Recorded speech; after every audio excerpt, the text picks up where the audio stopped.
Warning: glacial acetic acid can burn your skin and irritate your lungs. Gloves, goggles, and lab coat are absolutely necessary.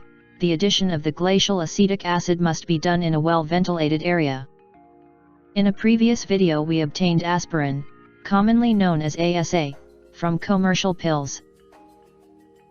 Although the product obtained was relatively pure, I have decided to perform a further purification by terms of a recrystallization in diluted acetic acid. Materials and reagents required: 9.80 grams of crude aspirin, 80 milliliters of distilled water, 20 milliliters of glacial acetic acid. If you don't have access to glacial acetic acid, a diluted acetic acid solution could be used directly as recrystallization solvent.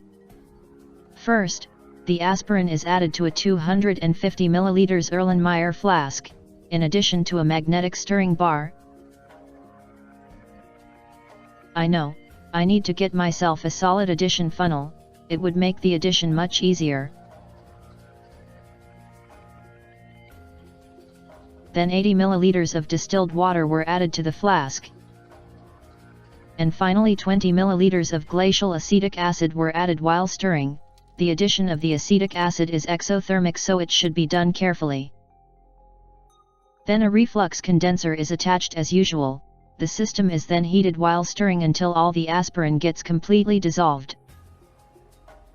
ASA is almost insoluble in pure water at room temperature but is quite soluble in boiling water. Alright. So let's talk a little bit about chemistry. As you might have noticed, ASA is formally speaking an ester derivative.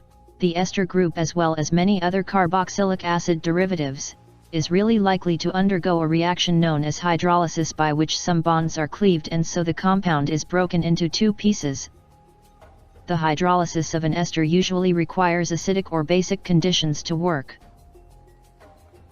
However, ASA is particularly prone to undergo hydrolysis as the salicylic acid works as a very good leaving group, and so it strongly favors this reaction. This implies that there is a strong risk of decomposing our product by heating it up with water. And the question is, how can we partially avoid this from happening? The answer is just shifting the equilibrium towards the ASA against that of its hydrolysis products. One of these products is acetic acid.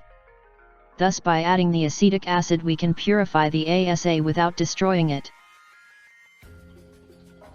After about 30 minutes the system started to reflux and the ASA got completely dissolved. At this point the solution was filtered while it's still hot. It is important that the funnel and beaker are quite hot to avoid an spontaneous precipitation of the ASA. As you can see, my beaker was not hot enough and so some ASA crashed out immediately after filtration.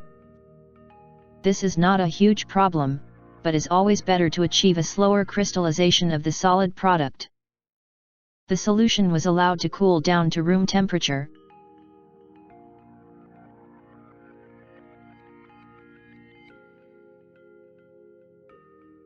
Nice needle-like crystals will appear at the bottom of the beaker after some time. This is how it finally looked like after chilling it with an external ice bath to reduce even more the solubility of the ASA, and thus achieving greater recovery of the product.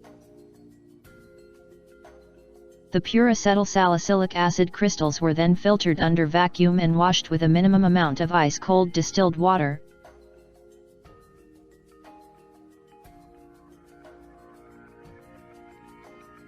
Finally, the crystals were allowed to dry under vacuum for about 10 minutes. This step is optional, but it will speed the drying process dramatically. The final amount of pure ASA obtained was 8.22 grams, which represents an 84% yield.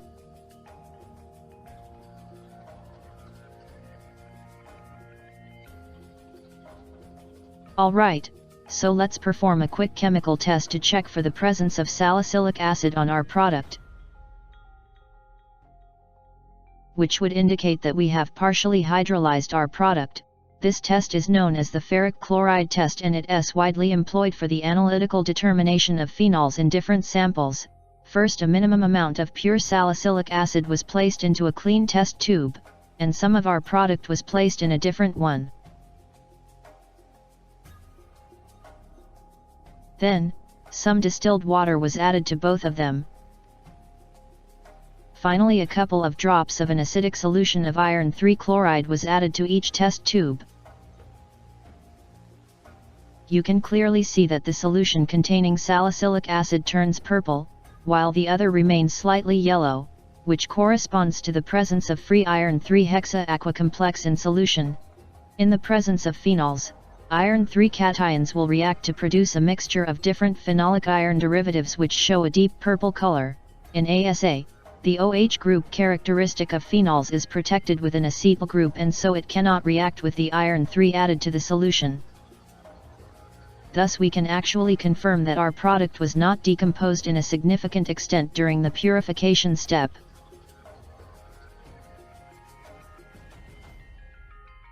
Thanks for watching.